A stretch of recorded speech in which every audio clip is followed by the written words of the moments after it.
ለምን እንደሆነ አላውቅም። ብዙ ጊዜ ከምጠየቀው ጥያቄዎች አንዱ አኒሜሽን ያልሆነ ፊልም። ጥናቶች ግን እንደሚያሳዩት ከሆነ ከ60% በላይ የሚሆነው ፊልም ተመልካች አኒሜሽን እንደሚወድ ተረጋግጧል።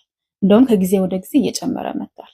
ዛሬ 36 ሲዝኖች ያሉትን ከ790 በላይ ኤፒሶድ ያለውንና ከ35 ዓመት በላይ የታየውን ሲምፕሰንን ይዤላችሁ መጥቻለሁ። ይህ ፊልም 100 የሚሆን የኤሚ አዋርድ ኖሚኔሽን አግኝቷል። ከዛ ውስጥም 36 ኤሚ አዋርዶችን አሸንፏል።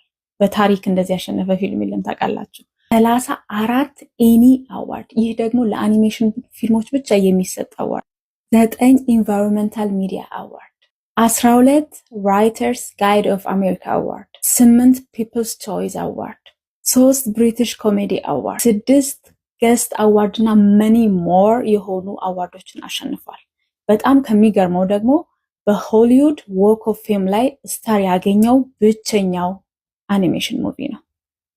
ከዚህ በተጨማሪ 2 ጊነስ ወርልድ ሪከርዶችን አስመዝግቧል።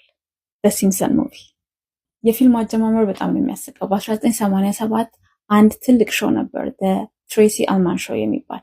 ለዛ ፊልም ብሬክ ወይም ደግሞ ሃፍ ታይም ብሬክ ላይ የሚሆን ትናንሽ አኒሜሽን የአንድ ደቂቃ ቪዲዮዎች መስራት ይጀምራሉ። እነ ዴቪድ ሲልቨርማን ጸሐፊዎቹ ለዛ ፊልም ብሬክ የሚሆን የአንድ ደቂቃ ቪዲዮ መስራት ይጀምራሉ።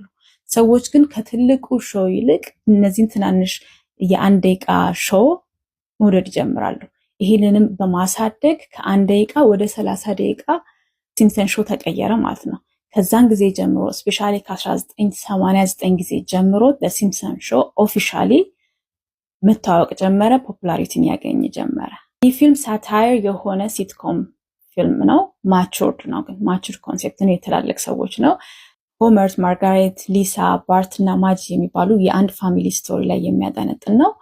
ሶሻል ኮሜንቴሪ ወይም ሳታየር ብለን ብናስቀምጠው ይሻላል። ፊልም ሌላው ደግሞ የሚታወቅበት ነገር ፕሪዲክት ያደርጋል። በተለይ በዚህ ጊዜ ፕሪዲክሽኖቹን እያመጡ የሲምፕሰን ፕሪዲክሽን ይላሉ፣ ግን ሞር ኦፍ በጣም ፌኮች ናቸው። ከዛ ይልቅ ግን ሞር ክሌቨር የሆነ ኮኢንሲደንስ ነው እንጂ ፕሪዲክሽን አይደለም። እና አንዳንዶቹ ደግሞ ፌክ እና ኤአይ ጀነሬተር ናቸው። ስለዚህ ብዙ ጊዜ ልክ አይደለም። የኔ ፌቨራይት ካራክተር ሆመር ነው። ታውቃላችሁ የሱ ቮካብለሪ እና ዩኒክ የሆኑት ቃላቶቹ ኢቨን ዲክሽነሪ ላይ እስኪመዘገቡ ድረስ ደርሰዋል። ይህ ፊልም በእያንዳንዱ ሲዝን ኦን አቨሬጅ ከ2 እስከ 4 ሚሊዮን ቪውስ እንዳገኘ ይታሰባል። በተለይ ደግሞ በ1990ዎቹ ላይ ኦቨር 20 ሚሊዮን የሆነ ህዝብ እንደተመለከተው ይታሰባል። ስፔሻሊ ደግሞ